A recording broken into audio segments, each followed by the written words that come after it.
కర్నూలు జిల్లాలో ఆధునికి దగ్గరగా ఉండే గ్రామాలను పెద్ద హరివానంలో కలపడం విచారకరమని 16 గ్రామాల ప్రజలు ఆవేదన వ్యక్తం చేస్తున్నారు.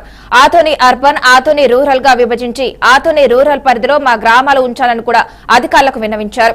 ఉన్నతాధికారులు పరిశీలించి గ్రామాలను ఆధునిలోనే ఉంచాలని కూడా కోరారు. ఇక దీనిపై మరింత సమాచారం మా ప్రతినిధి బస్వరాజ్ అందిస్తారు. ఆదోని నియోజకవర్గంలో పెద్దారోళం మండలంగా ఇటీవల ప్రభుత్వం ప్రకటించింది. అయితే ఈ మండలానికి 16 పల్లెలు అందులో విలీనం చేయడం వల్ల ఈ 16 పల్లెలకు సంబంధించిన ప్రజలంతా కూడా కలెక్టరేట్ వచ్చి ధర్నా చేస్తున్న పరిస్థితి. ఏదైతే ఆదోనికి దగ్గరగా ఉన్నామో అలాంటి 16 పల్లెలను తీసుకెళ్లి 30 కిలోమీటర్ల దూరంలో ఉన్న పెద్దారోళం మండలం కలపడము అన్యాయము, అక్రమము, ఇదంతా అనాలోచిత నిర్ణయం అని చెప్తా ఉన్నారు. మరి ఈ గ్రామ ప్రజలు ఇక్కడ ధర్నా చేస్తున్న నేపథ్యంలో పడుతున్న కష్టాలు ఏంటి మనం ఒకసారి తెలుసుకునే ప్రయత్నం చేద్దాము. చెప్పండి, ఈ 16 పల్లెలు ఆదోనికి దగ్గరగా ఉన్నాయి, మరి పెద్దారోళంలో కలిపినారంటే అధికారులు తప్ప పాలకులు తప్ప? మాకు తెలిసి ఏ ప్రభుత్వమైనా ఏ నాయకుడైనా ఎంపీ ఎమ్మెల్యే ఇప్పుడు ఆదూరులో మా ఎమ్మెల్యే కుటుంబ తరఫున పార్థసారథి గారు ఉన్నారు. ఆయన యాక్టివ్ ఉన్నాడని చెప్పి, విద్యావంతుడు అని చెప్పి, అలాగే మా మీనాక్షి ఇన్ఛార్జ్ ఉన్నాడు. కానీ వాళ్ళకి తెలిసి మరి 16 గ్రామాలు తీసుకుపోయి ఎవడో అక్కడ ఉన్న 30 కిలోమీటర్ల దూరంలో ఉన్న పెద్దారంలో కలిపారా? లేకపోతే వీళ్ళు ఏది తెలుగుకున్నట్లా మిగతా ఏదైనా రాజకీయం చేసి ఒకళ్ళు లోపల చేశారన్నది మాకు ఒక అనుమానం వస్తుంది. కానీ ఒక ఆదూరులో 2 నాయకులు పెట్టుకొని అధికారులు కానీ ఏ రకంగా పక్కదారి పట్టించి ఎక్కడో కర్ణాటకలో ఉన్న లాస్ట్ మూలాన పెద్దవరం గ్రామంలో మా గ్రామాల్లో తీసుకుపోయి కలపడం చాలా దారుణం. ఏదైతే ప్రజాభిప్రాయ సేకరణ లేకుండా అంటే మీ గ్రామాలని అనాలోచితంగా పెద్దవరంలో కలిపినారా, లేకపోతే ఎమ్మెల్యే లేదా స్థానిక ఆర్డీఓ లేదా సబ్ కలెక్టర్ మీతో మాట్లాడినారా?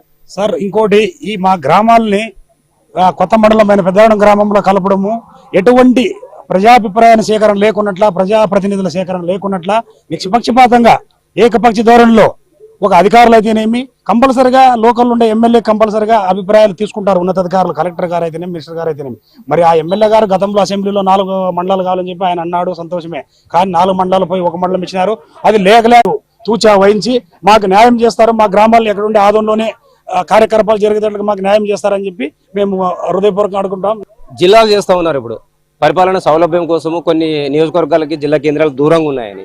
మరి అలాంటప్పుడు ఉన్న మండలాన్ని అంటే ఏదైతే నియోజకవర్గానికి దగ్గర ఉన్న పల్లెల్ని దూరంగా ఉన్న మండలానికి తీసుకోవడము, మరి దీన్ని ఎట్లా చూస్తారు? రాష్ట్రం తెలంగాణ నుండి ఊడిపోయిన తర్వాత దిక్కులేని పరిస్థితుల్లో ఉందనుకుంటూ ఇప్పటి వరకు అదో రకంగా ఉన్నాము. ఏ మాత్రం డెవలప్ కాలేనటువంటి గ్రామాలను మండల కేంద్రంగా విక్రీకరిస్తూ ఏదో కొద్దిపాటి అభివృద్ధి చెందిన గ్రామాలు తీసుకెళ్లి అక్కడ వేయడం వల్ల ఇది పూర్తి స్థాయిలో మళ్ళా ప్రభుత్వం పైన వ్యతిరేకత.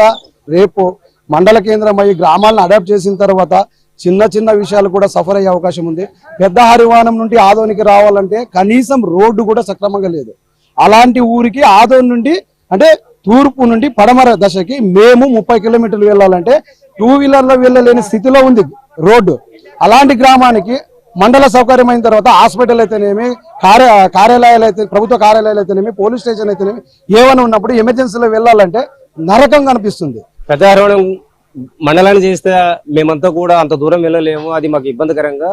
కావాలనుకుంటే ఆదోని అర్బన్ రూరల్ చేసి ఏదైతే సిరుగుప చెక్ పోస్ట్ వద్ద ప్రభుత్వ స్థలం చాలా ఉంది, అక్కడ అన్ని కూడా ఏర్పాటు చేసి ప్రభుత్వ కార్యాలయాలు పెట్టి ఇదంతా పెడితే ఆ పల్లెలకంతా సౌలభ్యంగా ఉంటుందని వీరంతా డిమాండ్ చేస్తున్న పరిస్థితి. కెమెరా పర్సన్ బావితో బస్రాజ్, BRK న్యూస్, కర్నూలు.